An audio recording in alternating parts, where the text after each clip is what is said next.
Okay, I'm Bob Davis. I'm the General Manager of the Steamship Authority. Thank you for coming to a presentation today. I'm sure everyone knows, but Rob Rainey is the Nantucket representative to our board. Nat Lowell is the Nantucket representative to the Port Council. So along with us today, we have our General Counsel, Terrence Keneally, Director of Communications, Sean Driscoll, Director of Marketing, Kimberly McHugh, former General Counsel and now Counsel, Steve Sayers, and people you've come to listen to today. We have John Sainsbury from HMS Consulting and Matt Linkowski from Gloucester, and they'll be the ones giving the presentation and answering any questions you have. So enjoy. We're up? Yep. All right. Hello. Sounds good? Yeah. I don't know that we'll need it, but well, thank you, Bob, for the introductions, and we appreciate the opportunity to come out to the island actually and give this presentation as a bit of a follow-up. So we'll just jump right into it. I think we'll reserve questions for the end, if that works for everybody, just so we can get through it, and then we'll take as much time for questions and comments as we need to at the end. So our task was to perform a comprehensive review of the Steamship Authority's operations. And this began last summer, 2018, and was completed in December of 2018.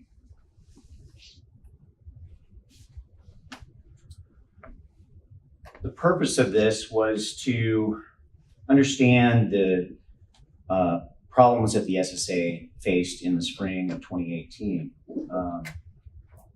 Try to identify the systemic causes behind that and see if we could develop some practical and effective recommendations for the SSA to implement. We focused on 5 areas of their operations that are listed here: vessel operations, fleet maintenance, management structure, public communications, and IT systems. We put together a team that included HMS Consulting, Gloucester, engineering firm, and Matt Linkowski is joining me from Gloucester today, and Rigor Analytics that focuses on marketing and IT.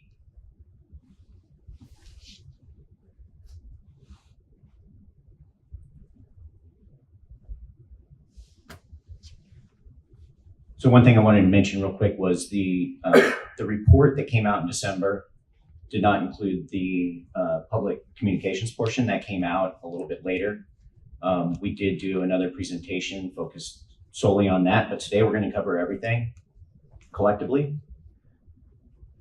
And before we jump into it a little bit here, there's some key points that we wanted to make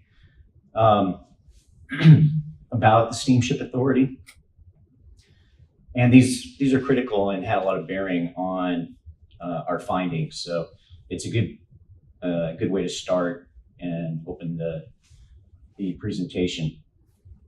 The first thing is that, like all ferry services, the Steamship Authority is very unique.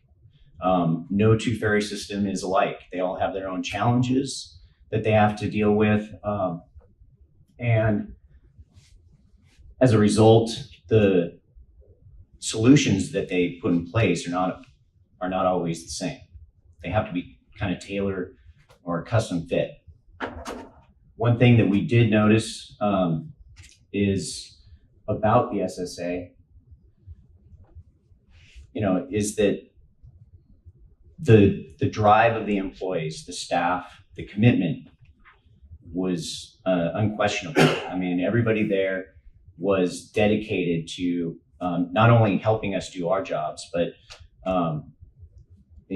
trying to help us find ways that they can improve. It's a hard working group of individuals and very committed. The public perception of the SSA is also something that struck us.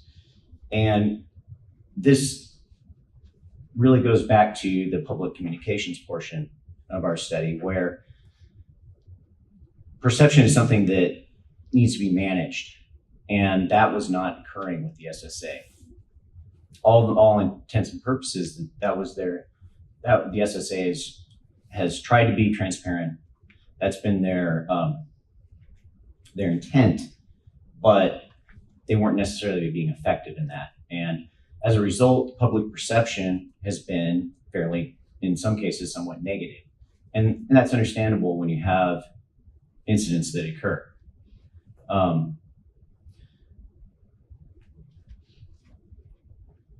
As far as our recommendations go, that we will get into later in the presentation, they're designed to be long-term. They're not going to be something that can be implemented overnight and have immediate effect.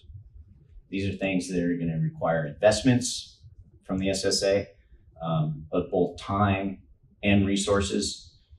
But we view them as investments in the SSA's future. But on that note, what we have noticed since we first started our review and on through the summer, and even now, there's ongoing actions that are taking place. So they've been doing things. They've been addressing some of these issues even before we came out with our final report. Final note there is regarding the United States Coast Guard. I throw this out as just so that everybody understands the role of the Coast Guard when it comes to regulating ferry operations like the Steamship Authority. The Coast Guard, we work closely with them on a lot of projects, have a lot of respect for what they do. They do not have a lot of resources. They are not set up in a way to really enforce the regulations. They're there as a kind of a stopgap measure to make sure and kind of sample that things are being done right, but they're limited in what they can do. And they focus just on what's not working, not necessarily potential problems. So throughout, all the incidents that may have occurred last spring, it's important to keep in mind that the Coast Guard was doing their job, but the Steamship Authority can't necessarily rely on the Coast Guard as their quality assurance. They need to accept some of that responsibility themselves.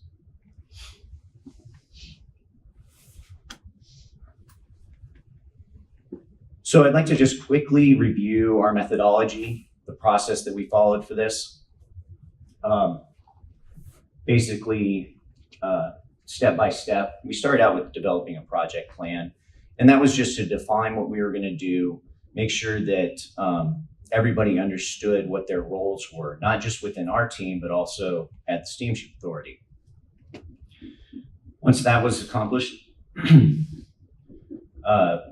we started sending data requests. We started requesting everything you can imagine about their operations, anything we could think of that would give us some insight.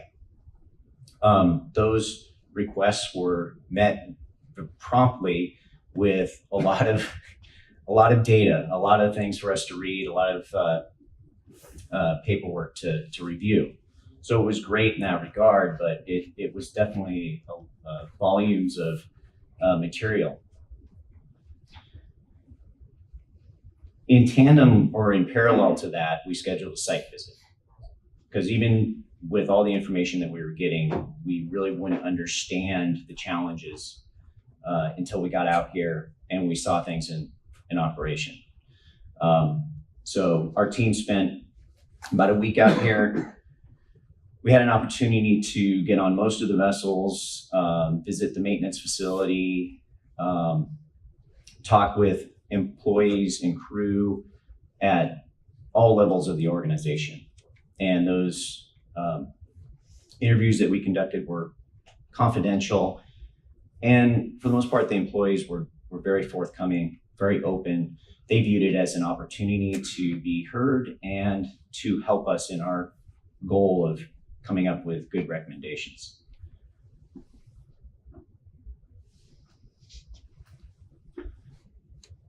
The next step was more of a academic exercise called root cause analysis. What we did was we selected 8 incidents, and we wanted incidents that would kind of cover all 5 of those areas of focus. So some that reflected on vessel operations or maintenance, and some that focused more on IT systems, public communications. And for each of those incidents, we went through what's called a standard root cause analysis, where we identify what the causal factors are of that incident, and then from there try to determine what the root cause of each one of those causal factors is.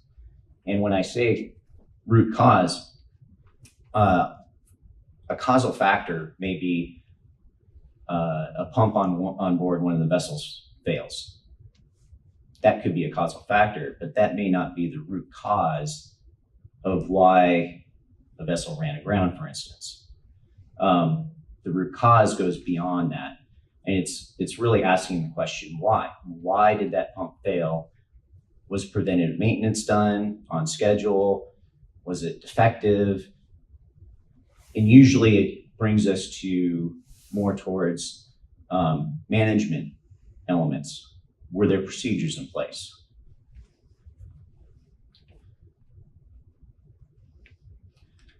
For any root cause, there could be a potential of several causal factors.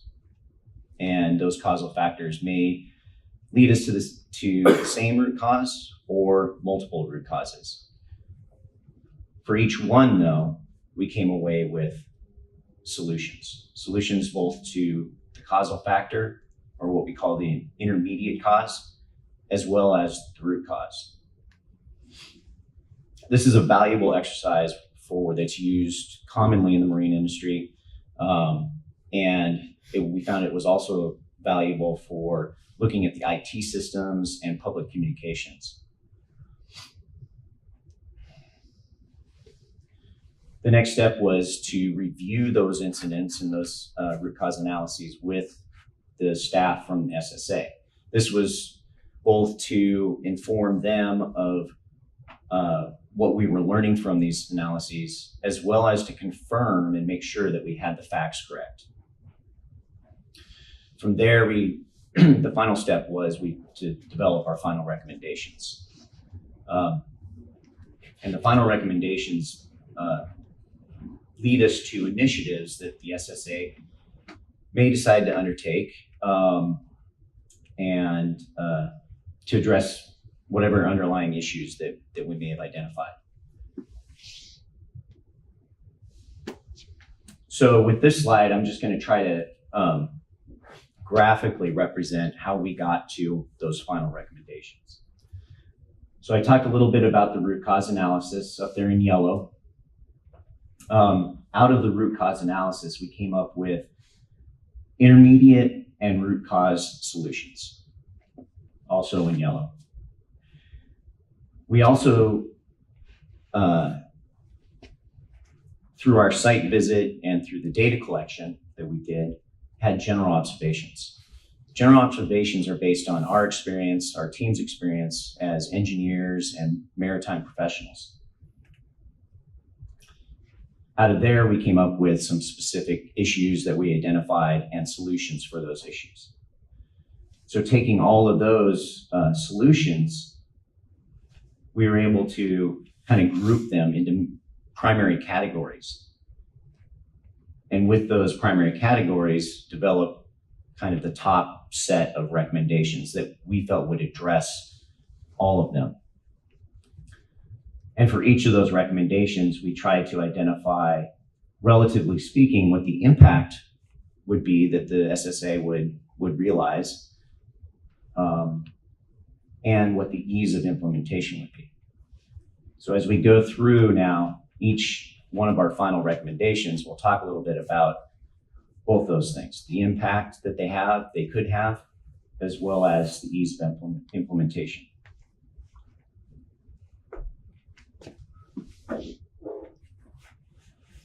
So at this point, I'm going to hand it off to Matt. He's going to talk a little bit about the final recommendation. Okay, thanks, John.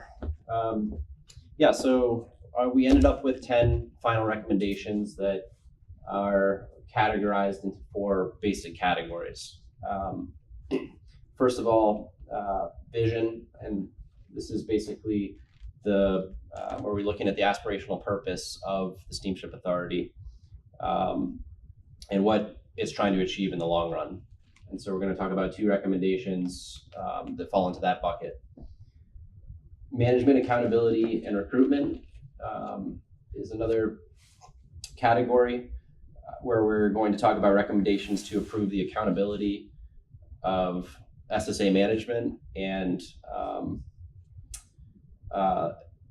tools they can use to help them achieve the goals of the organization. The third category is process-based management, and these are basically systems that are we're recommending to help turn the Steamship Authority into an organization that is suited with tools for continuous improvement. And finally, organizational structure. These are recommendations that are about better aligning the resources that Steamship Authority has, as well as identifying any resources we think that are lacking and that they need in terms of human resources.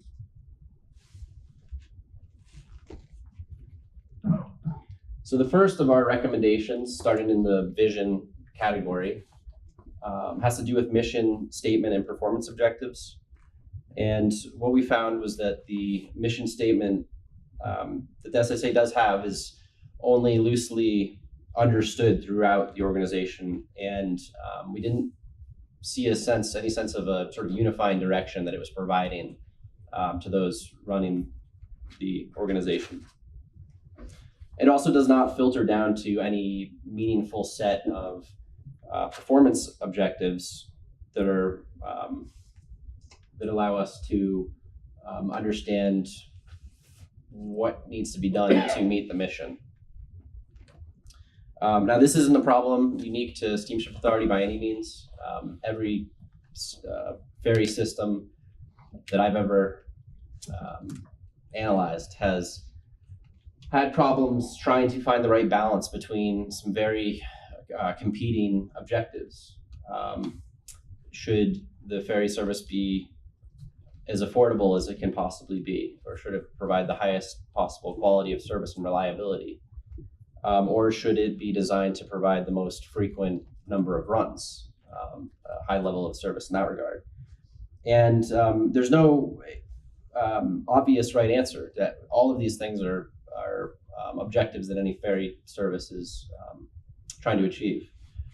The purpose of a mission statement and performance objectives that support it is to make it clear where exactly those priorities lie and what the right balance of all of the competing trade-offs are.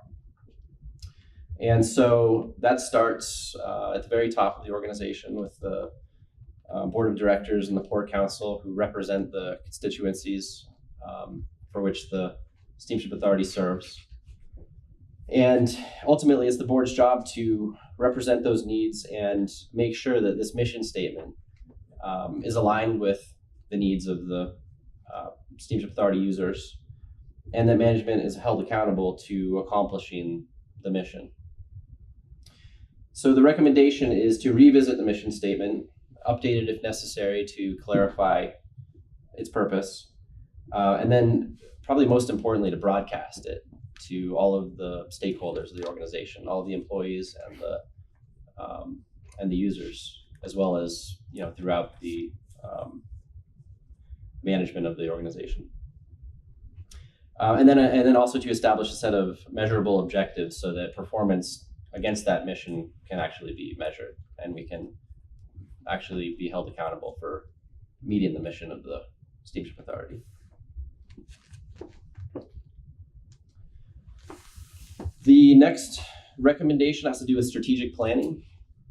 And once the Steamship Authority has clarified what their vision is, and then we get back to the mission statement and the accompanying performance objectives, there needs to be a plan for how they're going to get to from where they currently are to where they want to be. And that's where a strategic plan comes in. One thing that became very clear throughout our study is that the Steamship Authority is really excellent at reacting to situations and putting out fires, but suffers from a lack of planning. The only planning that we identified was mostly had to do with financial planning, make sure there was sufficient budget to or financial plan to pay the bills. But in terms of identifying the where they were and where they need to get to with strategic objectives, there's a lot that we can do there. I talked before about, as an example, about the trade-off between affordability, reliability, and quantity. And as I was describing before, right now, the Steamship Authority is much more reactive. And a plausible scenario how this reactive mode can play out is that if, for example, the changing demographics call for an additional run to be added to Nantucket, say. Reaction to that may be to, in response to the stated mission to provide a lifeline to the islands, maybe to add that run out of the demand for it. The problem is that that's going to put strain on the system. If in response to that demand, run is added without adequately planning for everything that goes into it, it may be added, but without adjusting the other two levers, the reliability and affordability, one of those is inevitably, or both of them, are going to take a hit. And in the case of last spring, the reliability issues, these are the sort of things that are going to rear their ugly head unless we invest in the systems that are supplying those runs, and the employees and the and more vessels, say. So what I'm trying to say is that you can't really change one of these aspects without changing the others, and a strategic plan is the necessary guideline to understand what the right balance of these factors are and how to get there. The strategic plan will also provide a basis for setting annual performance metrics. So getting back to accountability, by having annual goals, that gives us the ability to hold SSA management accountable to meeting those goals. And so it provides a basis for performance metrics that can actually be measured. And that brings me to our next recommendation, which is getting to the management accountability and recruitment category, is management performance objectives and management accountability. So every organization has overachievers and underachievers. SSA is no different. The problem that we identified was that there's not an adequate process for identifying overachievers or underachievers and fixing imbalances in productivity. Overachievers can be a problem as well as underachievers.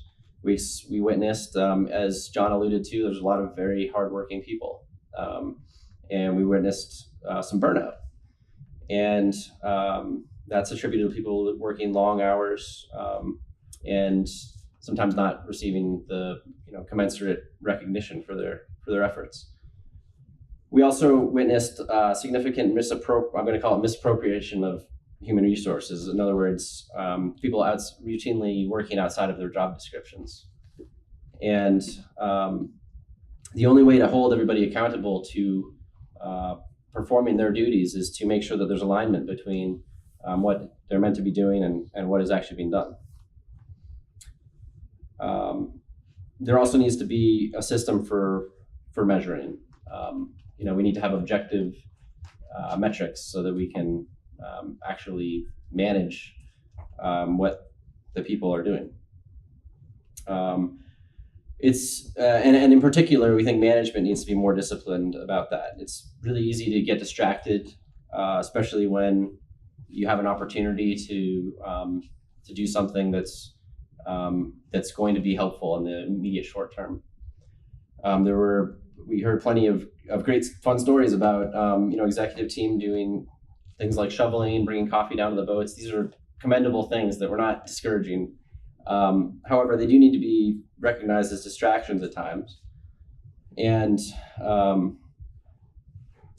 because the SSA management team, we think, is pretty shorthanded and already strained for resources, and they're the only ones that can do the managing. An example is that if I have a big study I'm working on over the weekend, I become the world's best housemaid. I clean the floors, do the dishes, do the laundry. My wife is very happy. I get great instant gratification out of it. But it's it's my job on a daily basis that pays the bills, and ultimately it's counterproductive if I'm not choosing that timing right. And by the way, the reverse holds true. When my wife is busy, I'm the one doing the housework, and she's working on her IT product development. But the point is that it takes a lot of discipline sometimes, especially when there are easy, quick fixes where we can help out. And when we've got a lot of good people working on at the SSA that want to do whatever they can do to help out, but it takes discipline sometimes to set aside the things that provide immediate recognition and make sure that we're investing our time wisely on the big picture things. So our recommendation is to adopt objective performance metrics that are tied to actual job descriptions. There's going to be some chafing initially when you do this sort of thing because there's inevitably going to be some job tasks that are not defined, and that's one benefit of doing this in the long run is you identify what those tasks are and you are able to start figuring out where your resource needs are that you might not even realize, because right now somebody's doing that task even though it's not defined as their role.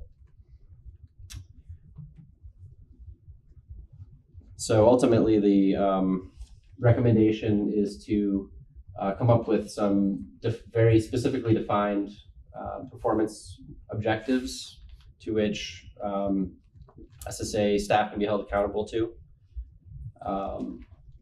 and use those.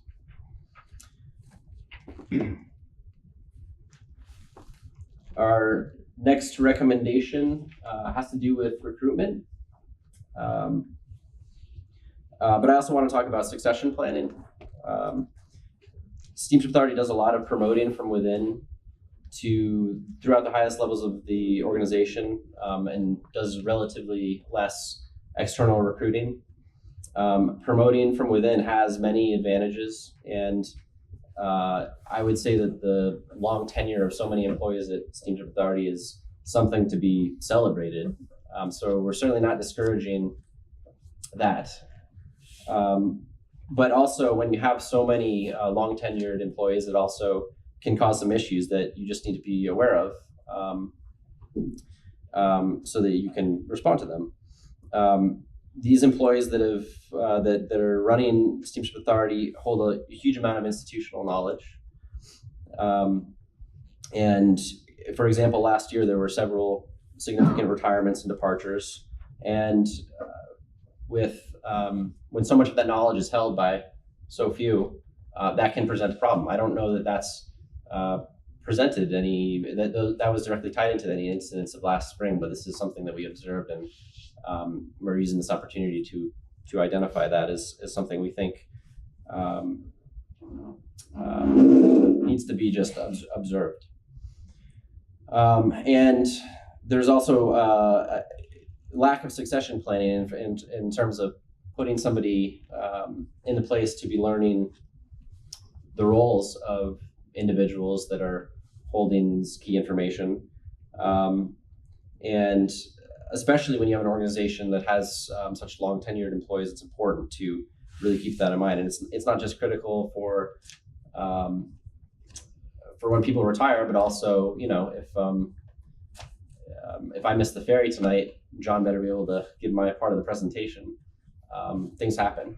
So as for external recruitment, basically our observation was that, just generally any organization that doesn't have some level of external recruitment can have a lack of fresh perspectives.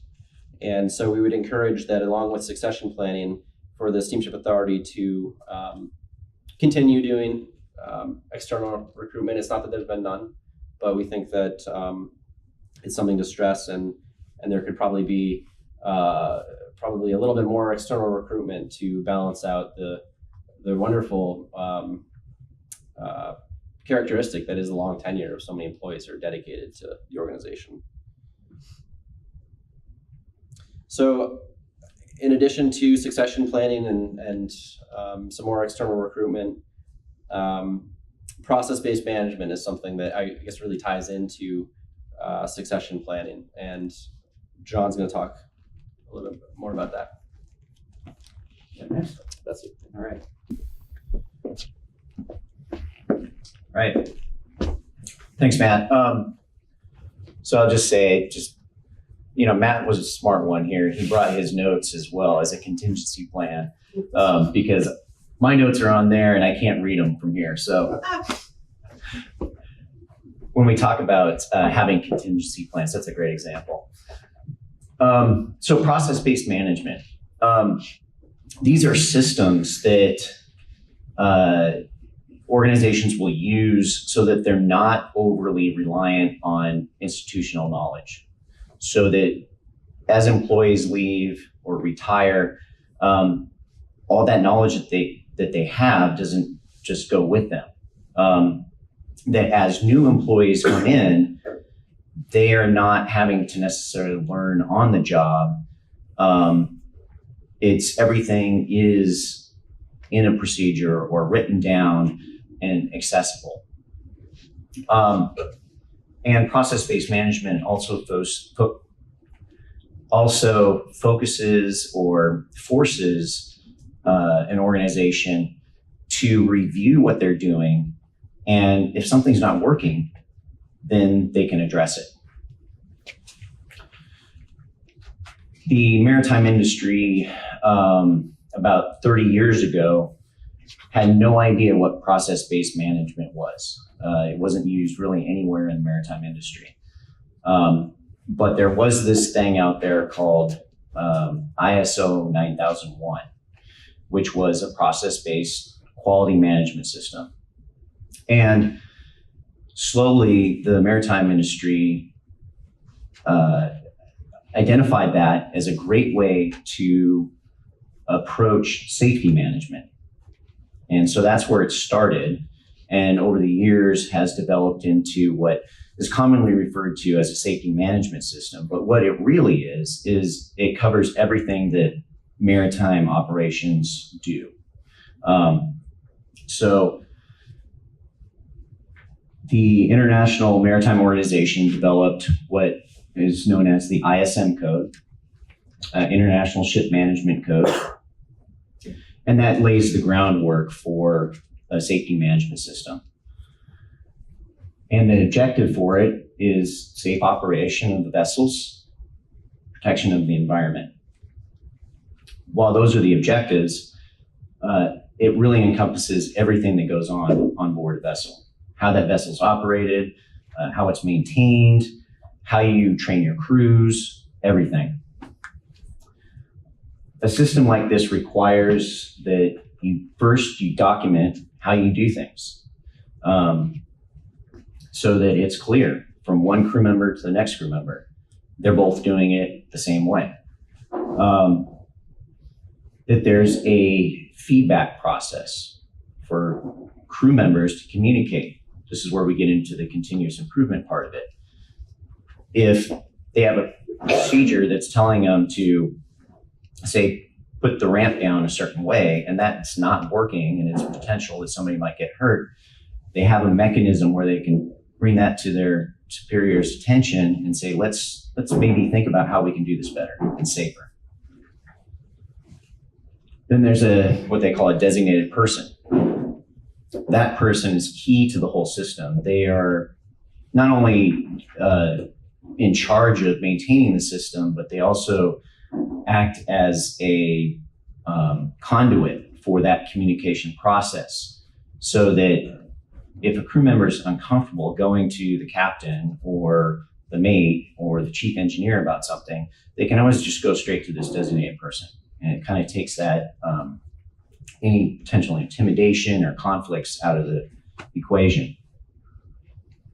And finally, the system is audited, usually on an annual basis, just to keep everybody honest, just to check in and say, yep, everybody's following the system. This system, ISM code, is not a regulatory requirement in the United States. It's pretty much required everywhere else in the world, but domestically, if you're just on a domestic route, it's not a requirement. But ferry systems in particular are starting to recognize the value in it and are starting to adopt it regardless. And so this is something that we feel the SSA would really benefit from. And I will say already in the process of developing.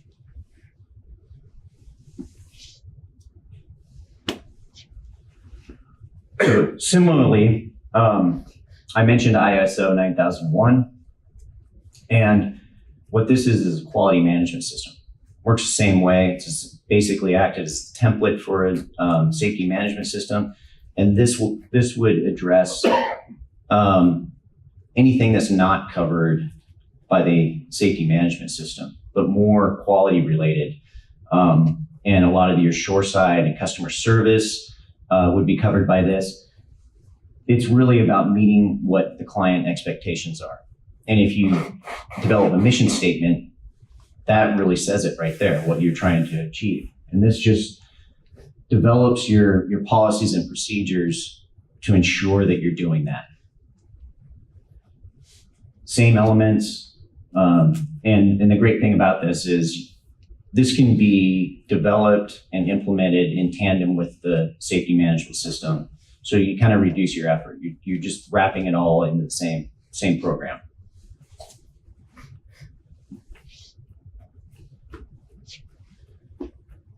The third one is a learning management system. This is process-based, but it's different than the other two in that this is really it's focused on training, and it's really about having a platform that you can develop your training, make it accessible to your employees, and track all the training that's accomplished. It's great because, employees view it as a way that they can develop their growth. It shows them a path. For employers, it's great because you always know where you stand. With every single employee, you can use the software, go to that person's file, and bam, it's right there. Everything that they have completed, all the training they've completed, you can see it right there. If they've done all the qualifications for a certain vessel, you know that they're set to go be a crew on that vessel.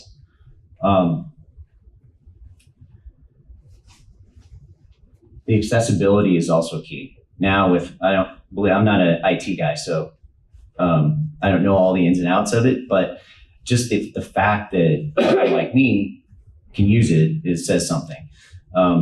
Whether it's on an iPad or their home computer, or there's a computer on the vessel that they can use when they're off watch. They log in, they can start doing some of their training, whether it's a training video that they can access or take a quiz, whatever it happens to be.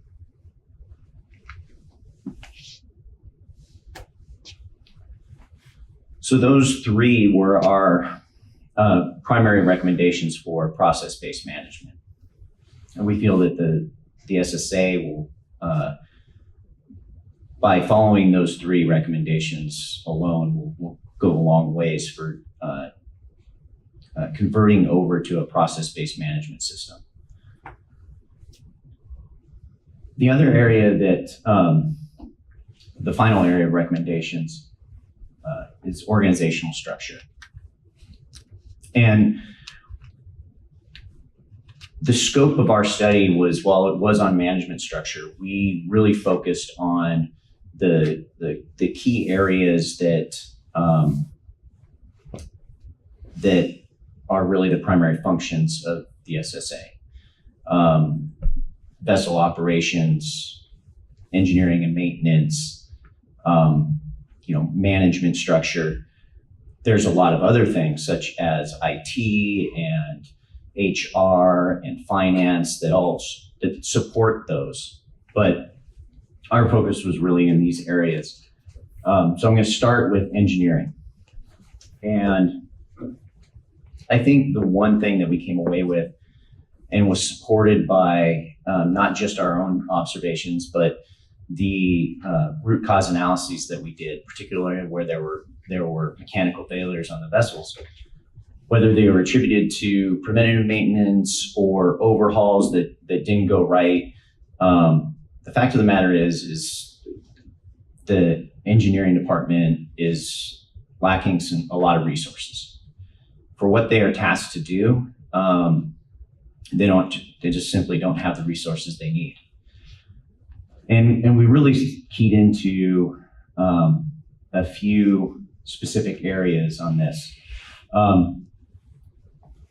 Because not only were the resources not there, but the roles and responsibilities were not very clear. And a lot of that stems from everybody really just trying to get the job done and everybody jumping in, and not necessarily their job description, but just knowing it needed to get done. So our recommendations basically are focused on adding some resources, particularly with the port engineers, and then clarifying those roles, the roles of the port engineers and the other folks in engineering that support them. So in red, you can see those are the positions that we're recommending be added. For a fleet this size of vessels that are truly, that each one is unique. That's another key factor here. Keep in mind that some fleets, every vessel is the same. It makes the job a lot easier. In this case, all the vessels are a little bit different, and then you throw in a high-speed passenger-only vessel on top of that. Even though it's not a big car ferry, believe me, it probably takes quite a bit of additional resources just to focus on that one vessel. So what we're recommending is they basically double their resources for port engineers. Split the fleet up, because you also have some geography challenges here with 2 different runs, and assign part of the fleet to a port engineer who has an assistant, and the other part of the fleet to another port engineer with an assistant. This gives them some backup, because when the system's operating, particularly in the high season, these guys are on call 24/7. I mean, so they need some backup. The other addition here is a project engineer. Our recommendation there stems from port engineers. Currently, the port engineer is responsible for 2 very different disciplines. One is operations, just supporting the operation of the vessel.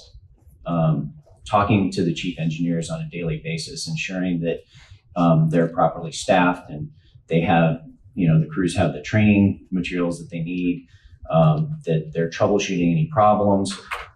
That's just part of operations, and it's fighting a lot of fires and that 24/7 support. The other part of their job currently is to plan and manage overhaul periods. That's a very different type of job. And when they're forced to split their time between the two,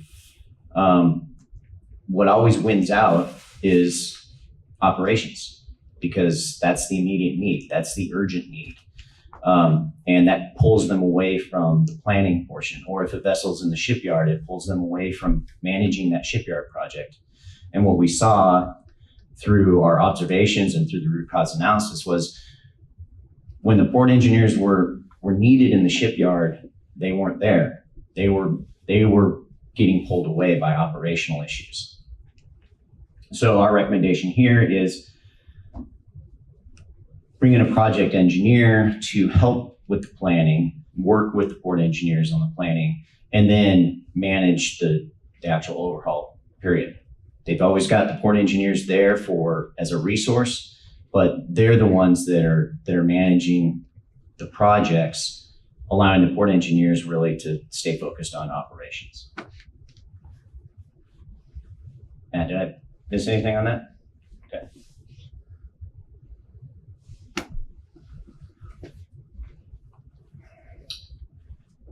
The next position that we're recommending is health, safety, quality, and environmental, HSQE. This is critical if they want to develop an SMS and a QMS. You need an individual to manage those programs. And an organization the size of Steamship Authority really warrants this position. We're not saying that safety is not important to the SSA. Not at all. But in order to develop a kind of a continuous improvement process, they need to look at these systems, and they need somebody that's focused solely on that development and that continuous improvement. There are some challenges with this position. It's a highly unique position, requires someone with the right skill set. Identification of that person can be a challenge, but I do know that they're searching currently for one. That person has to have the proper level of authority and be outside the chain of command so that they're not conflicted.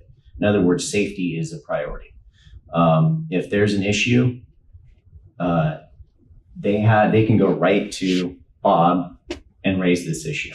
They don't need to go through the port captain or port engineer. They have direct access to the decision makers.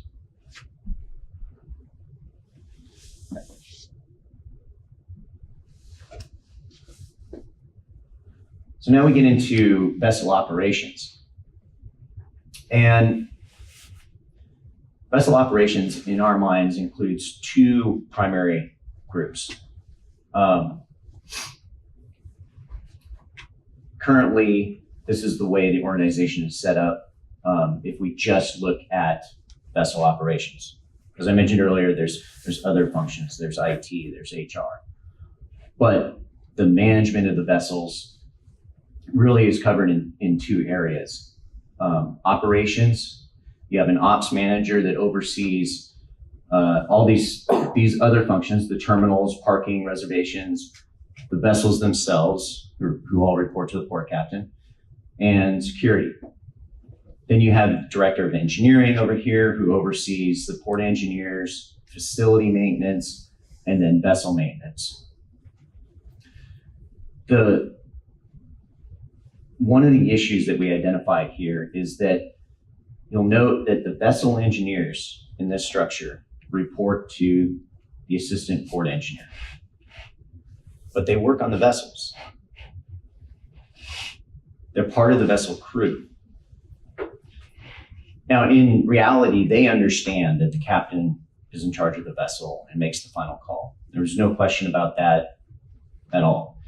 But this does introduce a lot of confusion within the chain of command. At what point do they report to the captain? At what point do they report to the port engineer? When they're reporting to the port engineer, the captain is left out of the loop sometimes. Again, this is something that a lot of ferry operators struggle with. But our recommendation is to address that, is instead of having this split chain of command,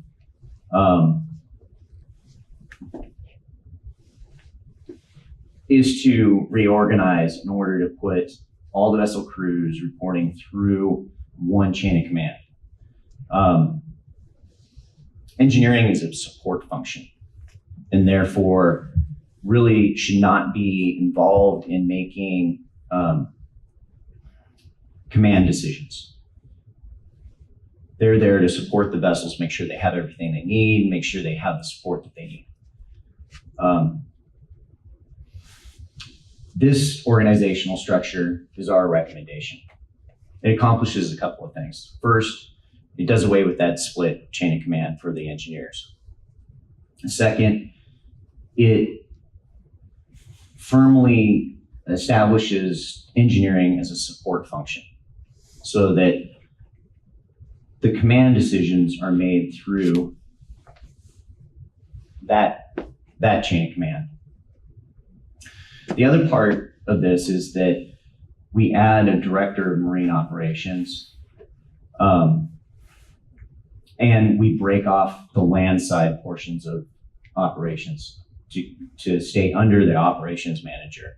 But simply put, the operations manager is overloaded currently as it's set up, dealing with the terminals and parking, and then the vessels on top of that. Our recommendation also is to have these three departments then reporting to a chief operating officer. The reason for that is that, first of all, this is the core function of the Steamship Authority, running the vessels and ensuring that people can get on and off the vessel safely through a terminal to the parking lot. All the other functions, HR, IT, that's all there to support this operation. Currently, the general manager has 7 or 8 direct reports. And in our opinion, that spreads him very thin. And by bringing these 3 departments, the core function under the chief operating officer, that reduces the number of direct reports he has and gives more day-to-day attention on the operations. It also reduces the potential for any conflict between direct engineering and operations, which currently sometimes exists just because they have a conflict of interest. So our recommendation is to add those 2 positions, Director of Marine Ops, Chief Operating Officer, and restructure into these 3 primary divisions.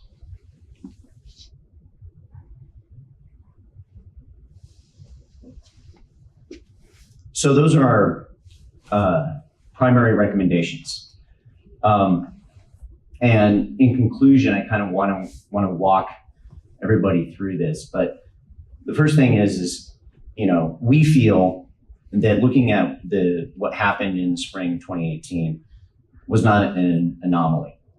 And we did hear that while we were out here that, this is just something that happened. It was a perfect storm. In our view, it happened because the system, it was kind of like a domino effect. One domino fell and the system was not resilient enough to withstand that. And then the next domino fell and so on and so forth. And that's going to continue to happen if you don't start to develop some processes and procedures and ensure that you have the right resources in place. So that really is what drives our recommendations. The SSA needs to adapt to their operating environment. Things have changed over the years. There are new techniques, there are new ways to manage, and really that's what our recommendations are, is that they start looking at these methods and using them and looking at what technology is out there that can make them more efficient in how they manage. All this being said, it's not going to be easy. It's going to take time. It's going to take a lot of resources, whether that's financial or human resources. It's also going to take a lot of leadership because nobody's going to drive it except for the leadership. But the good news is the system is really a good system. It's a good foundation. And so these are all improvements that we identified, not necessarily, failures. These are areas that the system can improve. And, they've already embraced quite a bit of that. So, and we're already starting to see the fruits of their labors, so to speak, on some of those things that they've been doing. That being said, a lot of what we're recommending are focused on long-term. We're not going to see immediate results in an SMS. It's going to take time to develop these systems. It's going to take time for it to become noticeable that these changes are being made. And we view that as a worthwhile investment in the system to make it more reliable, to make it safer, which at the end of the day is what they're all about. So with that, I think we covered everything. That's nodding yes. Yeah. Okay. So, public communications. Thanks for reminding me. I mean, it's in there. The thing about public communications is whether it was the root cause analysis we did specific to public communications or our general observations, just like the other areas of focus, supported these final recommendations. So public communications actually is one of the areas that we have seen the most immediate and market improvement. There's a lot of things that are being done there, but they can continue to improve by these same things or these approaches, particularly a quality management system, developing some procedures. Thank you, Steve. So we're happy to take any questions, comments from the group. Yes, sir. I apologize for jumping in first, but our household has many tasks, and I'm obliged to drive at 6:45. Okay. I'm Lee Saperstein. I'm retired and academic mining engineer and university administrator, and you're speaking a great deal of familiarity. For example, learning management system. I just gave a short course on ethics through WebEx. But here's the point and the question. 4-hour course, 2 times 2. Do I mind speaking to this? No, I don't, because I know it's going to be recorded. WebEx course on ethics over 2 days, 2 hours times 2. But it didn't take 4 hours to prepare. So when you get into learning management systems, unless you're just going to have a hodgepodge of videos that you grab from hither and yon, that's a full-time task. Because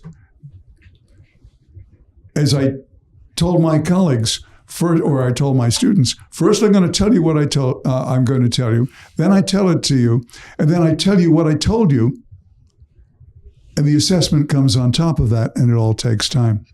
By the way, the quality is 9,000, environment is 14,001, and safety is 45,001. ISO has just come out with new standards. In my business, mining engineering, which has great parallels, I'll get to that in just a second when I hang up. It's now called the Environmental Health and Safety Management System. And because they are so parallel, they're incorporated. So the miners in southwestern England for tin developed the word for underground tunnels were drifts. And it was a guy in those days in charge, was the mine captain. Right. Thank you. And to your point, particularly with the learning management systems, it's going to take a lot of time and resources to develop it.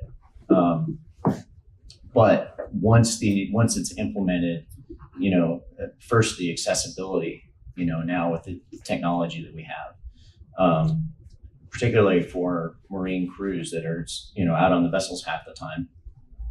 No, I have no argument with that. Oh yeah, no. It's the content that takes so much time to prepare. It's the content that takes so much time to prepare, because that's got to be tailored to your needs. Yes, absolutely, and I'm agreeing with you, sir. It's going to take a lot of time and resources to implement it, but once it's implemented, it's extremely effective.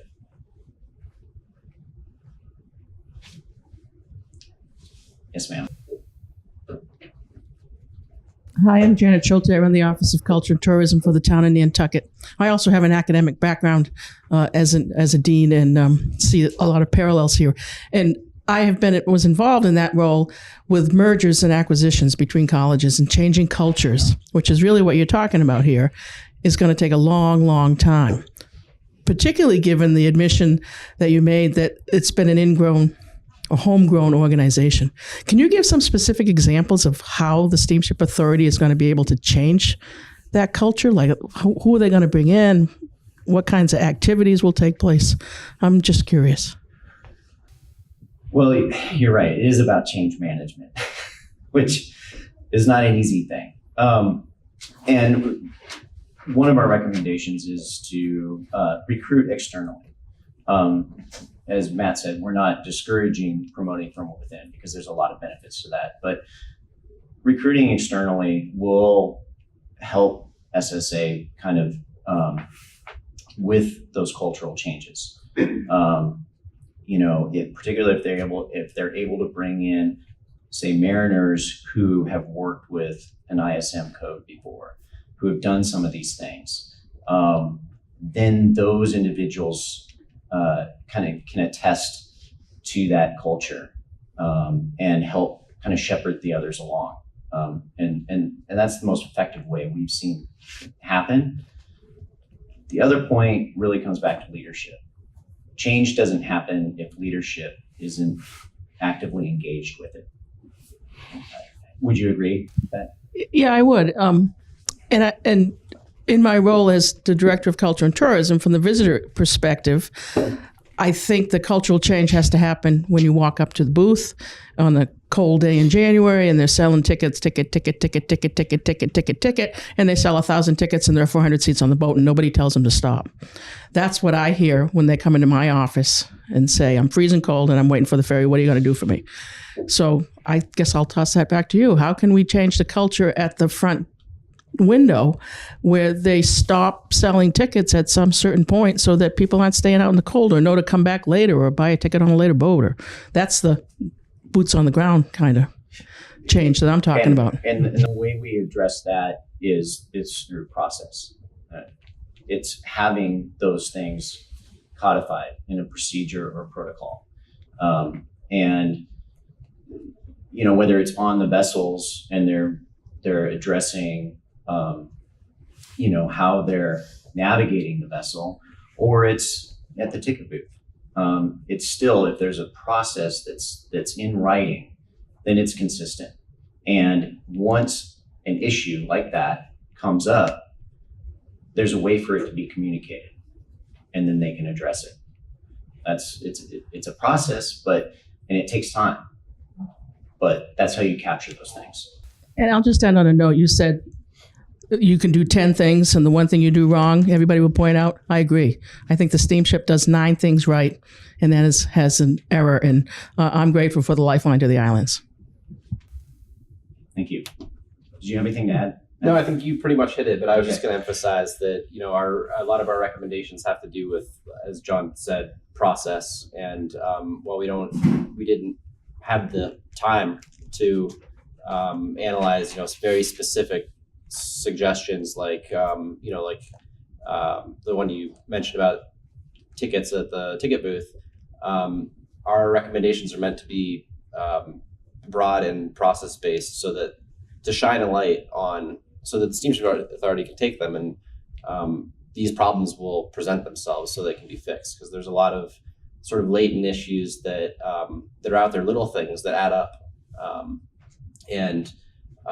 Our goal was to provide recommendations to develop systems that will allow the Steamship Authority to identify them. If I may too. So in terms of it, it comes down to, as they pointed out, us embracing the change, and we're working on that.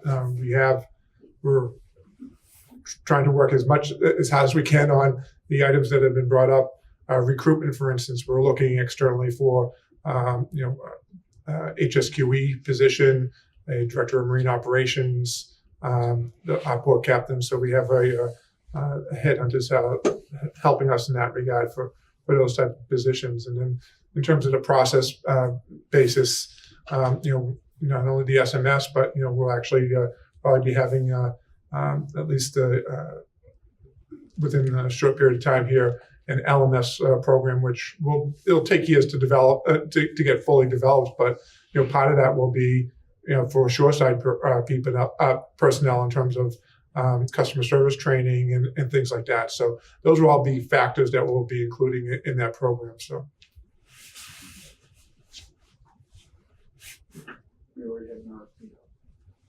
Oh yeah. So Steve wanted to point out that we do have an RFP out for an SMS system in a QMS system.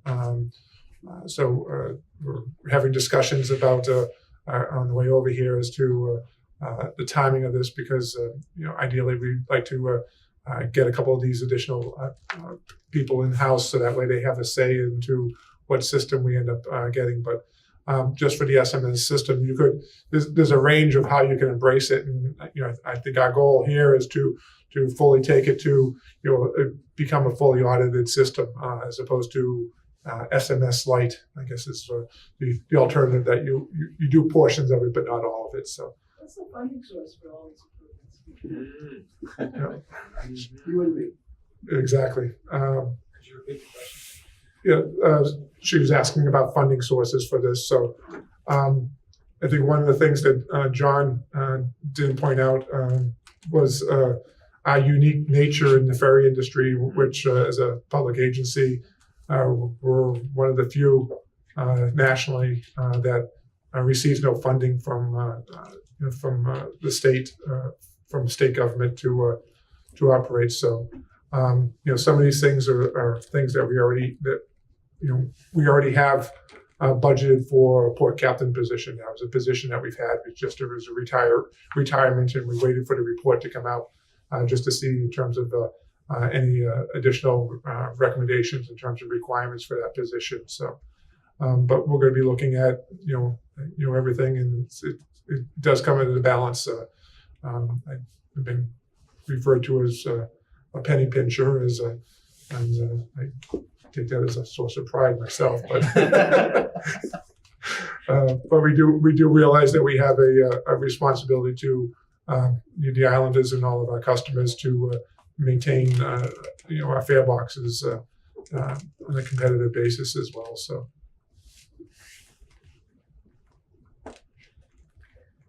one thing that became very clear in doing the study was that SSA is very clearly committed to keeping ticket prices down as low as they can be. And if we come away with nothing else from this,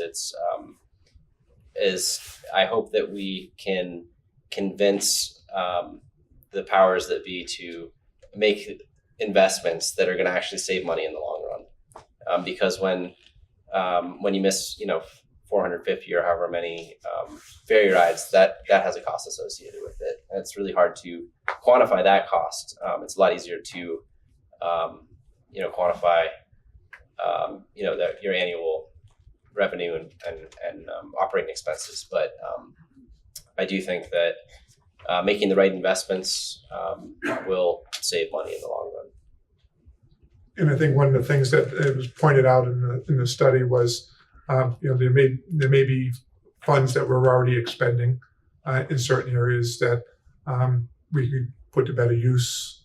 In terms of, I have a long list of trainings that we conduct with our both our vessel personnel and shoreside personnel, and once we have the learning management system and be able to try to structure it a little, perhaps a little better, so that way we're getting a bigger bang for the buck.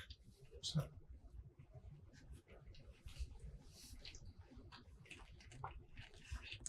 Okay. A lot different than the vineyard, isn't it? I don't know. I haven't been there yet. You'll see. Well, thank you for everybody who did show We're not up, spoiled over here. and to the board members and for council who were able to attend. We appreciate it, and I don't think anything to add. No, thanks for having us. Yeah. Thank you. Thank you, John. Thank you. Thank you, Matt. Thank you.